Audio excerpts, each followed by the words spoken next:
My name is Emily Carter. I'm 35 years old, and until one Tuesday afternoon, I believed I was 6 months away from marrying the man I would grow old with. Daniel Hayes and I had been together for 4 years and engaged for 8 months. We met at a friend's wedding, standing near the bar, and making fun of the DJ's terrible playlist. He made me laugh so hard I nearly spilled champagne down the front of my dress. By the end of the night, he had my number. By the end of the month, he knew how I took my coffee, which movies made me cry, and why I never answered calls from my father after midnight. I thought that meant he knew me. More importantly, I thought I knew him. The apartment we shared was legally mine. I had bought it years before Daniel moved in, but after 3 years together, it stopped feeling like my apartment and became our home. His jackets hung beside mine. His expensive coffee machine took up half the kitchen counter. His sneakers were always abandoned near the front door, no matter how many times I complained. There were framed photos of us in the hallway, wedding magazines stacked beside the couch, a folder on the dining table filled with contracts from the venue, the photographer, the caterer, and the band Daniel had insisted we hire. I had built a future around him so carefully that I never noticed the foundation had already begun to crack. The message came while I was sitting in a Tuesday afternoon meeting. The number was unfamiliar. "This is Rachel from Daniel's office. I know this is random, but you deserve to know that he isn't being faithful. I'm sorry to be the one telling you." I read it once, then again, then a third time. The words didn't change, but something inside me did. My first instinct was anger, not at Daniel, but at the stranger who had sent it. I told myself it was office gossip. Maybe Rachel disliked him. Maybe she had misunderstood something. Maybe she was trying to cause trouble. But she knew my name. She knew Daniel and I were engaged. She knew enough about our lives to make my hands begin trembling beneath the conference table. I waited 5 full minutes before replying. "Appreciate the honesty. Can you give me more details?" Her response came almost immediately. "I don't feel comfortable putting everything in writing. Just pay attention to his Thursday late meetings. They aren't all work-related. I'm really sorry." Thursday. Daniel had a late client meeting scheduled for Thursday. He had mentioned it that morning, while buttoning his shirt. "Don't wait up for me," he had said. "It'll probably run until 8 or 9. At the time, I barely reacted. He had been staying late almost every Thursday for the past 2 months. I believed he was overloaded with a new project. I had even felt guilty for being irritated when he came home distracted and too tired to talk. Suddenly, every late meeting looked different. Every vague answer. Every phone turned face down on the table. Every time he smiled at a message and said it was just work. I didn't confront him that night. That surprised even me. Instead, I went home, made dinner, and acted as though nothing had happened. Daniel sat at the dining table with his laptop open, typing quickly while his phone rested beside him. "How was your day?" I asked. "Busy," he said without looking up. "Anything interesting happen?" "Not really." His answer was so casual that I wondered how many lies he had told me in that same tone. I watched him for a moment longer than usual. He finally glanced up. "What?" "Nothing." He smiled faintly and returned to his screen. That night, he slept beside me with one hand resting near my waist. I stared at the ceiling until nearly 3 in the morning, trying to convince myself Rachel was wrong. But deep down, I already knew. There is a particular kind of dread that doesn't feel like panic. It feels like recognition. On Wednesday morning, I told my manager I needed to leave early Thursday for a dental appointment. She approved it without asking questions. The rest of the day passed in a blur. I imagined confronting Daniel and discovering there was an innocent explanation. I imagined following him and seeing nothing. I imagined apologizing for doubting him. But every hopeful scenario ended the same way, with the memory of that message and the uncomfortable certainty that someone had seen what I had refused to notice. Thursday afternoon, just before 4, I texted Daniel. "Work is going to run late. I probably won't be home until 9. He responded less than a minute later. "Okay, don't work too hard." The heart emoji made my stomach twist. At 5:30, I parked in my usual space beneath the apartment building. I didn't get out immediately.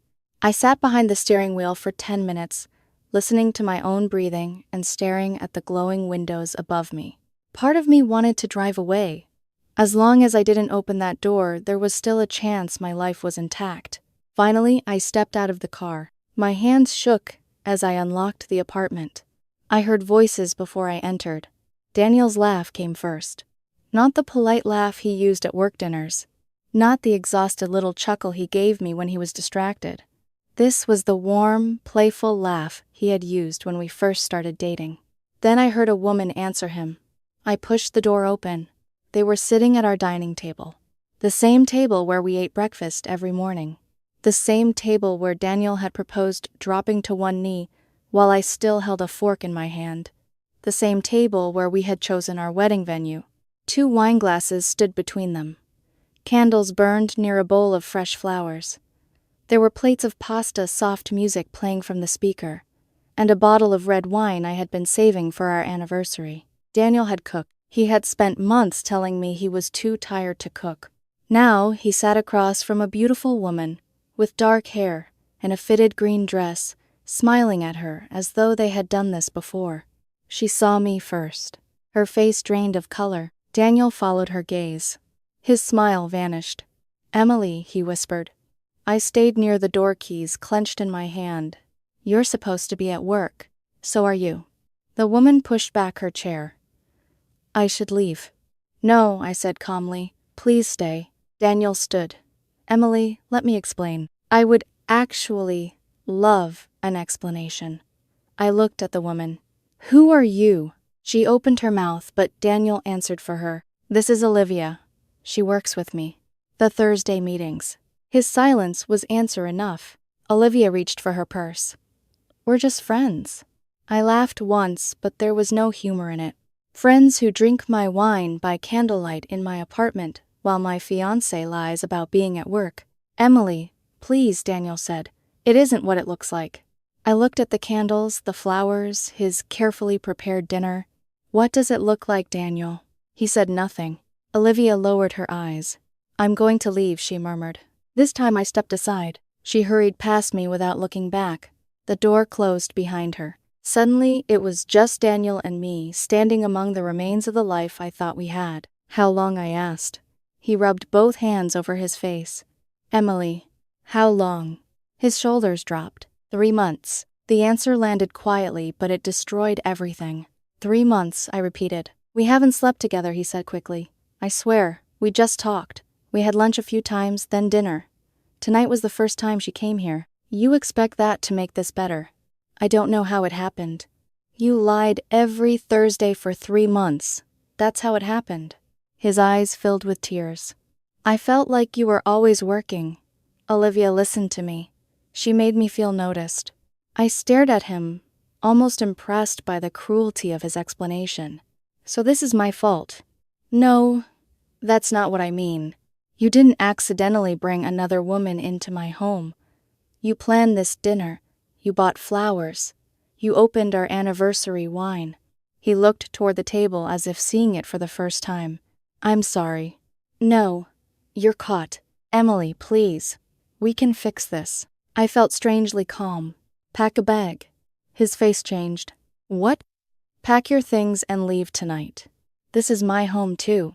"No, Daniel. It was our home because I trusted you." That ended the moment I opened the door. He began crying, then truly crying, but I felt nothing except a deep, unfamiliar coldness. While he packed, I sat on the couch and stared at my phone. A new message appeared from Rachel. "I'm so sorry. There's something else you should know. Olivia has a boyfriend. He has no idea." Daniel stood frozen in the bedroom doorway, a half-filled duffel bag hanging from one hand. He had obviously seen that I wasn't going to change my mind. Still, he tried. "Emily, please, just let me explain everything. If you hear the whole story..." I raised my hand without looking at him. He stopped talking. For several seconds, the apartment was silent except for the sound of hangers sliding across the closet rod. Every shirt he folded into that bag represented another ordinary day we'd shared. Movie nights, weekend grocery trips, lazy Sunday mornings. The little routines that had quietly become my definition of home. It amazed me how betrayal could erase years of happiness in a single evening. Daniel zipped the bag halfway before speaking again. I never meant to hurt you. No one accidentally buys flowers, I replied quietly. His shoulders sagged. I know. You didn't accidentally light candles. I know. You didn't accidentally invite another woman into my apartment. He swallowed. I know. So stop pretending this somehow got out of control. He lowered his head. I made terrible choices. Repeatedly. Yes. The honesty came far too late. An hour earlier, I might have begged for answers. Now, I simply wanted silence. Around 9 o'clock, Daniel carried 2 bags toward the front door. He paused with one hand on the knob. I love you. I looked directly at him for the first time since he'd confessed. If you loved me, Thursday nights wouldn't have existed. His face crumpled. Without another word, he walked out. The door clicked shut. A second later, I heard it slam somewhere down the hallway. The apartment became painfully quiet. For several minutes, I just sat there. The candles were still burning. The pasta had gone cold. The wine reflected the soft kitchen lights, as though nothing had happened.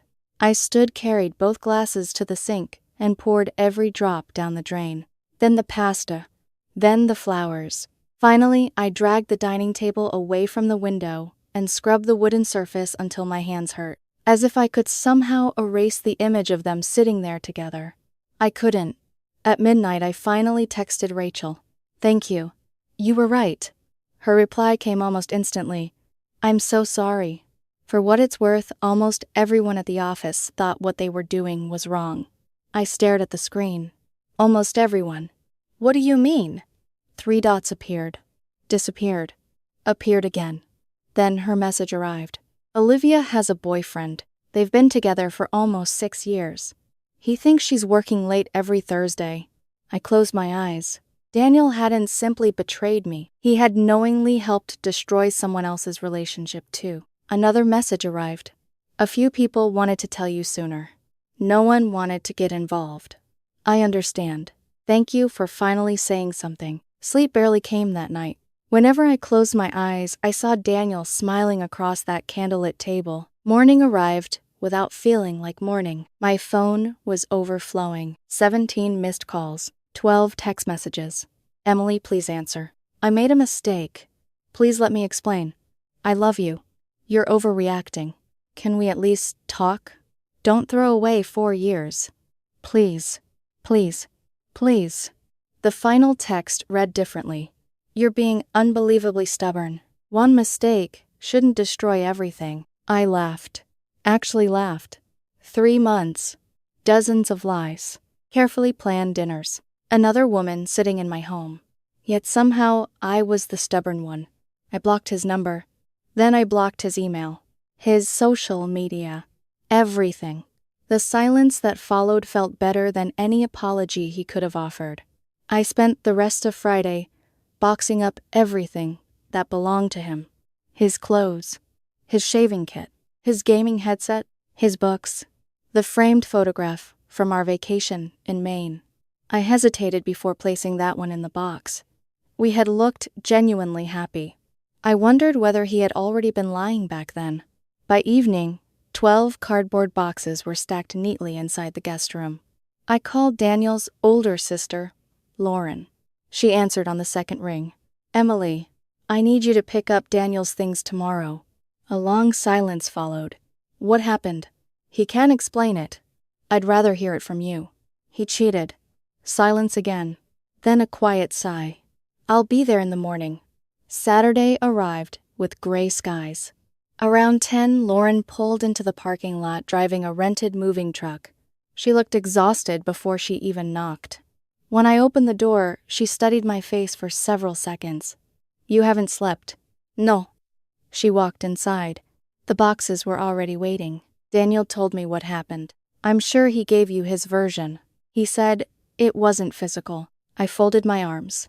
So, emotional betrayal is acceptable now. That's not what I meant. He lied every Thursday for 3 months. Lauren rubbed her forehead. I know he messed up. He brought another woman here. Her eyes widened. Here. Right there. I pointed toward the dining room. He cooked dinner. Candles. Wine. Lauren slowly turned toward the table. The realization visibly settled over her.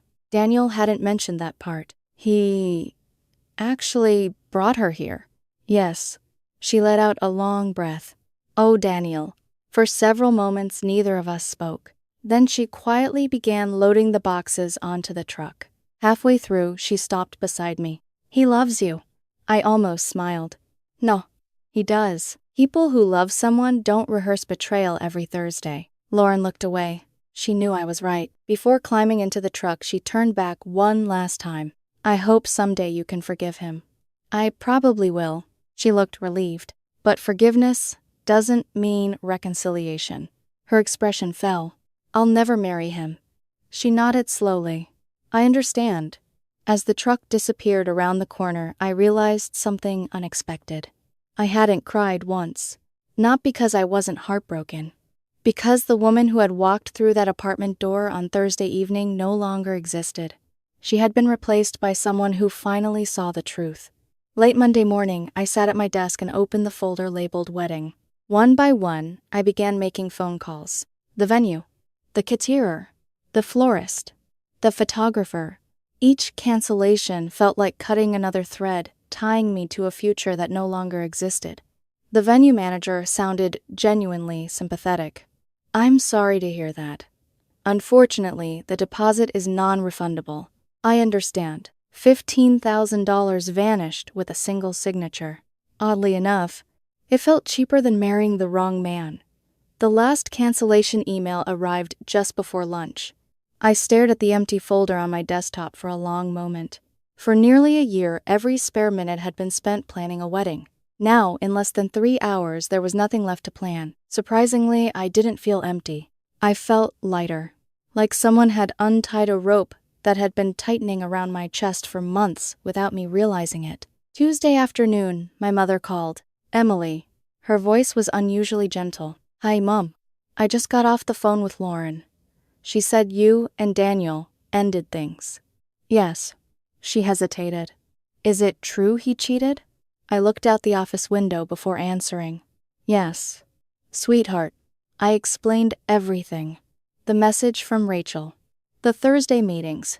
Coming home early. The candlelit dinner. Olivia. The confession. My mother didn't interrupt once.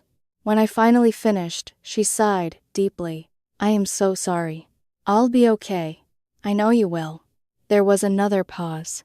But are you absolutely sure you don't want to try counseling? I almost expected the question. No. People make mistakes. He didn't make one mistake. What do you mean?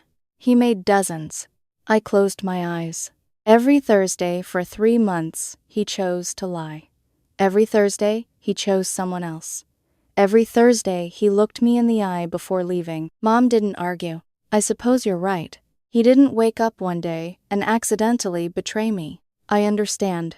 I'm sad the relationship ended. But I'm not sad the wedding was canceled. She was quiet again. I love you. I love you too. After hanging up, I realized something.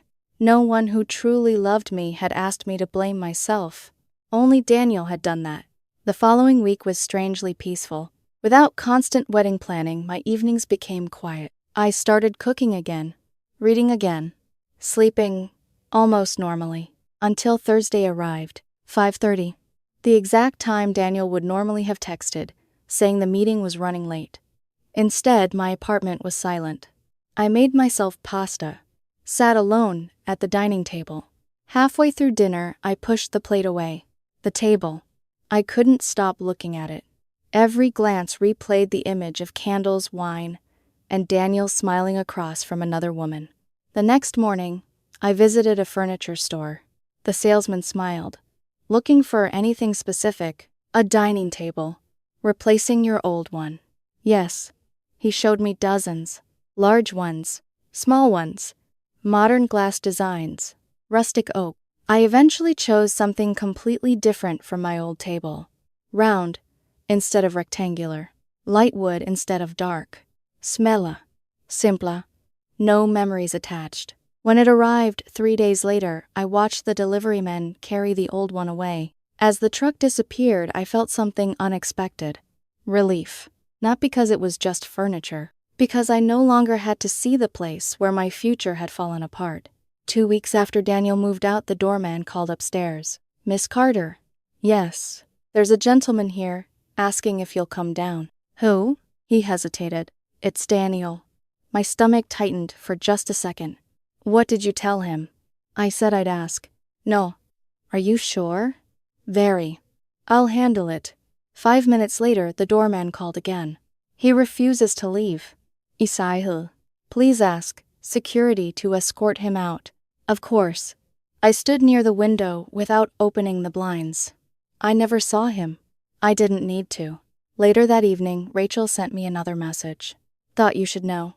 Olivia's boyfriend found out." I stared at the phone. "How?" Daniel confessed. "Apparently, after you confronted them, he panicked. He admitted everything to Olivia and told her she needed to tell her boyfriend too." "Did she?" "Eventually." Rachel's next message arrived almost immediately. "He's moved out. They're over." I leaned back against the couch. 4 lives. Mine. Daniel's. Olivia's. Her boyfriend's. Destroyed because 2 people convinced themselves that emotional cheating somehow wasn't real. A week later, I found a thick envelope in my mailbox. My name was written across the front in handwriting I recognized instantly. Danielle. I considered throwing it away unopened. Instead, I carried it upstairs. The letter was 6 pages long. I read every word standing in my kitchen. He wrote that he had felt lonely, that I had been working too much, that Olivia listened when he felt invisible, that nothing physical had happened, that he ended everything with her, that he had started therapy, that he finally understood how badly he had hurt me, that he loved me, that he would spend the rest of his life proving he could change if I gave him one more chance. I reached the last page, folded the letter, walked to the trash can, then stopped. For a brief second, I remembered the man I had laughed with at that wedding 4 years earlier. The man who danced barefoot in our kitchen. The man who once drove 3 hours just to bring me soup when I had the flu. I mourned him, because whether he had disappeared slowly, or whether he had never truly existed, I wasn't sure anymore. Then I tore the letter into tiny pieces. 1 page, then another, then another. They fell into the trash like confetti after a celebration that would never happen. That Friday, some friends finally convinced me to meet them for drinks. "You've hidden long enough, my friend," Melissa laughed. "No relationship talk unless you start it." Deal. For the first time in weeks, I laughed without forcing it. The restaurant was crowded. Music echoed through the room. Halfway through the evening, I heard someone call my name. "Emily." I turned. Rachel stood a few feet away with several women from Daniel's office. She looked slightly embarrassed. "I hope it's okay that I said hello." I smiled. "It is." She looked relieved. "I've been wondering how you were doing." "Better than I expected." "I'm glad." She shifted awkwardly. "I've always worried I crossed a line. You saved me." Her eyes widened. "No. You did." "If you hadn't sent that message," I looked down at the glass in my hand, "I probably would have married him." Rachel smiled sadly. "I almost didn't send it." "What changed your mind?" She looked toward the people she'd come with. "I watched Daniel and Olivia disappear together during lunch one day. They were gone nearly 3 hours. They came back laughing. I couldn't keep pretending I hadn't seen it anymore." I nodded. "I'm grateful you didn't." We talked for nearly an hour. She was intelligent, funny, kind. For the first time since everything happened, talking to someone new didn't feel exhausting. As Rachel prepared to leave, I surprised even myself. "Would you maybe like to get coffee sometime?" She smiled warmly. "As friends." I smiled back. "As friends. I'd like that." For the first time in months, the future no longer looked like something I had lost. It looked like something I could build again. 2 months passed more quickly than I expected. Life didn't magically become easy. Some mornings, I still reached for my phone, instinctively expecting a good morning text from Daniel, before remembering there never would be another one. Some songs still reminded me of road trips we'd taken together. Certain restaurants were impossible to walk past without memories resurfacing. Healing, I learned, wasn't a straight line. It was a series of ordinary days that slowly hurt a little less. The apartment felt different now. The new dining table stood near the window, where the old one had been, but somehow the entire room seemed brighter. I rearranged the furniture, painted one wall a warm cream color, packed away the engagement photos, filled the empty shelves with novels I'd been meaning to read for years. For the first time, since Daniel moved in, every decision belonged entirely to me. One evening, my phone rang with a number I didn't recognize. Normally, I ignored unknown callers. This time, I answered. "Hello, Emily." The voice was familiar, soft, careful. It was Daniel's mother, Mrs. Hayes. "I know you probably don't want to hear from me." I closed my eyes. "I really don't. I'll only ask one thing."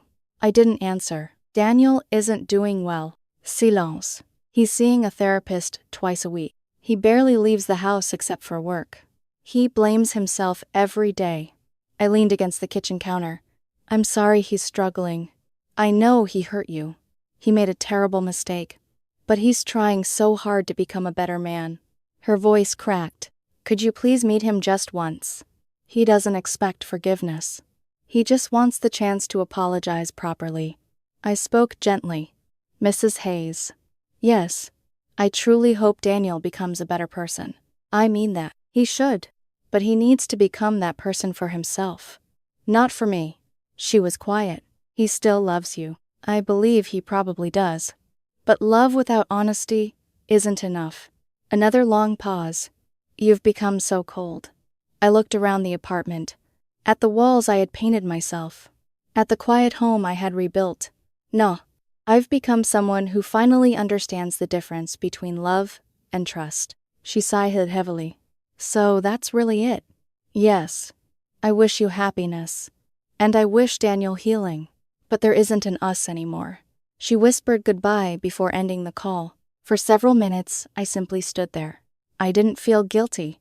I didn't feel angry. I just felt certain. A week later, Rachel and I met for coffee. Then, another coffee. Then lunch. Nothing about it felt rushed. Neither of us pretended we were starting some grand romance. We simply enjoyed each other's company. One afternoon, she laughed after I told an embarrassing story from college. "You know," she said, stirring her coffee, "it's nice hearing you laugh." I wasn't sure I'd remember how. I wasn't sure either. I smiled. "I'm getting there." She nodded. "I can tell." There was no pressure, no games, no hidden phones turned upside down, no mysterious Thursday meetings. Just conversation, just honesty. It felt unfamiliar in the best possible way. Around the 4-month mark after the breakup, mutual friends occasionally mentioned Daniel. "He seems different. He's quieter now. He's really trying."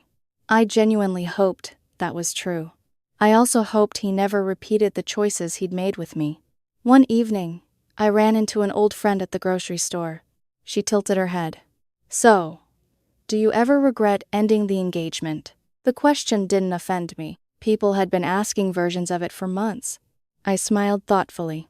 "I regret trusting the wrong person. I don't regret leaving. What if he really has changed? I hope he has. But that's someone else's blessing to discover. Not mine." She nodded slowly. "I never thought about it that way. Most people focused on the moment I walked through the apartment door. They imagined that was when my relationship ended. It wasn't. Our relationship ended long before that. It ended the first Thursday Daniel chose to lie instead of telling me the truth. It ended every time he kissed me goodbye before meeting another woman. It ended every time he looked into my eyes and invented another client meeting. Walking through the front door simply allowed me to see what had already been broken. Several weeks later, Rachel and I were walking through a local street market. She stopped in front of a handmade furniture booth. "That's beautiful," she said, pointing toward a dining table. I laughed. "What? You'll think I'm ridiculous. Try me. I don't think I'll ever buy a dark wooden dining table again." She looked confused for a second. Then she understood. Instead of laughing, she reached over and squeezed my hand briefly. Then don't. Start new traditions. That simple sentence stayed with me.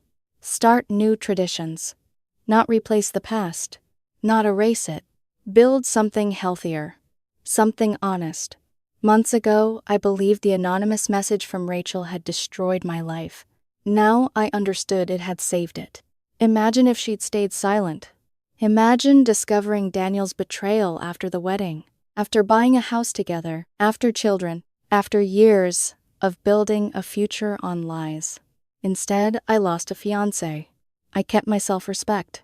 Looking back now, people still ask whether I should have tried couples therapy, whether I should have listened longer, whether everyone deserves a second chance. Here's my answer. I did listen. Daniel explained everything. He explained that for 3 months he had deliberately lied to me, that he shared emotional intimacy with another woman, that he invited her into my home, that he planned romantic dinners while pretending to work late. His explanation wasn't missing. It was complete. And it told me everything I needed to know. Some relationships survive mistakes. Others collapse under repeated choices. His betrayal wasn't one terrible evening. It was a pattern. Patterns don't disappear because someone cries after getting caught. Today, the apartment finally feels like mine again. The laughter that fills it is genuine. The silence no longer feels lonely. Sometimes I still think about that Tuesday afternoon when my phone buzzed with a message from a stranger. It hurt more than I can describe. But it also gave me something priceless. The truth. And sometimes, the truth arrives looking like heartbreak when it's actually freedom.